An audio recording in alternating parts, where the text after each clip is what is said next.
Velkommen til modul 6, potensfunktioner. I første opgave her, der skal jeg lave en potensfunktion. Jeg skal bestemme regneskriften i A. Jeg kender fortallene 30 og 17, 87 og 54. På grafen der ved jeg, at x1 vil være 30, y1 vil være 17, x2 vil være 87 og y2 vil være 54.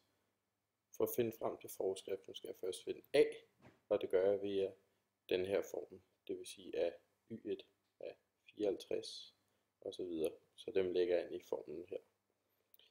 Det er en god idé, når man udregner de her formler, at lave mellemregninger, altså regne de dividerede ud her, for at være sikker på at få det rigtige tal.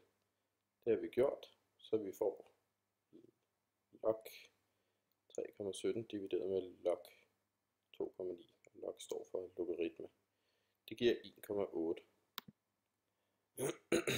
Det vi kender A, så skal vi så udregne B, og det gør vi via den her formel. B er lige med y1 divideret med x1 i AD. Og det har vi så her. 17 divideret med 30, opløftet i 1,08, som giver 0,43. Dem skal vi så sætte ind i forskriften for potensfunktionen. Y er lige med 0,43 gange x i 1,08